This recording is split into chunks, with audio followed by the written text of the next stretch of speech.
পোস্তগুলো বড় হয়ে গেছে, তুলে নেব।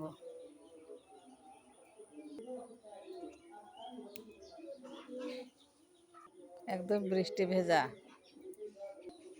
সারাক্ষণই বৃষ্টি হচ্ছে।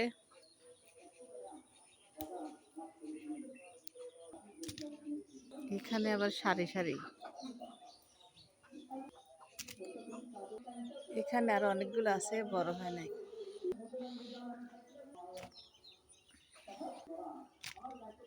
আল্লাহ যদি দেয়, খেয়ে শেষ করা যায় না।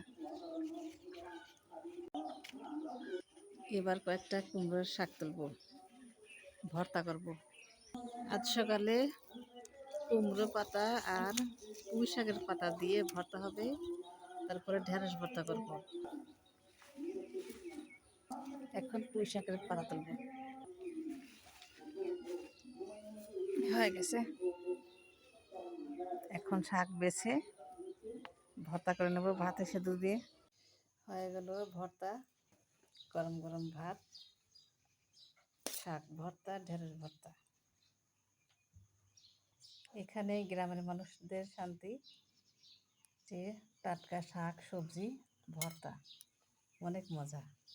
বন্ধুরা, রান্না করব মাংস, প্রেসার কুকারের মধ্যে রান্না করব। ওখানে একে একে সব কিছু দিয়ে দেবো।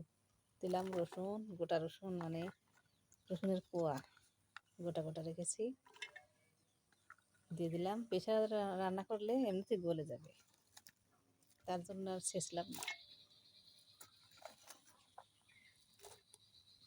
পেঁয়াজ বেশি করে দেবো, আদা বাটা। ডাল ভিজিয়ে রেখেছিলাম, তো ডাল দিয়ে রান্না করতে চেয়েছিলাম মাংস, কিন্তু ডক্টর সাহেব নিষেধ করছে, তাই মাংস এমনিতে রান্না করছি আর ডাল আলাদা রান্না করব। সব কিছু দিলাম, এখন মেখে নেব।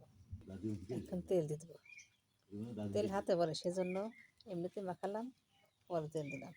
একটু পানি দিয়ে দিলাম, পানি নাও লাগতে পারে, এখান থেকে হয়ে যাবে। 2-3টা শীষ দিয়ে নামিয়ে নিলাম, তারপর এখন আলু দেবো।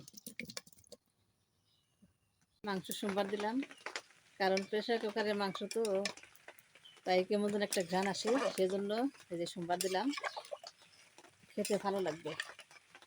আর আজকে বন্ধুরা বৃষ্টি হচ্ছে, সকাল থেকেই সারাদিন আজকে বৃষ্টি, অন্ধকার। বৃষ্টির দিনে মানুষ খিচুড়ি খায়, আমরাও খাই, তবে আজকে যে রুটি হবে, রুটি বানানো হচ্ছে। এই যে রুটি বানানো হয়ে গেল।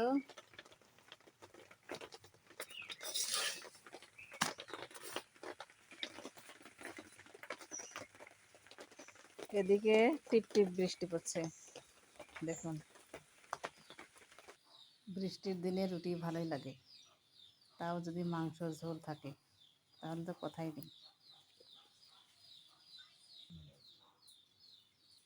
ঝোলটা একটু পাতলা করেছি, মজা হয়েছে।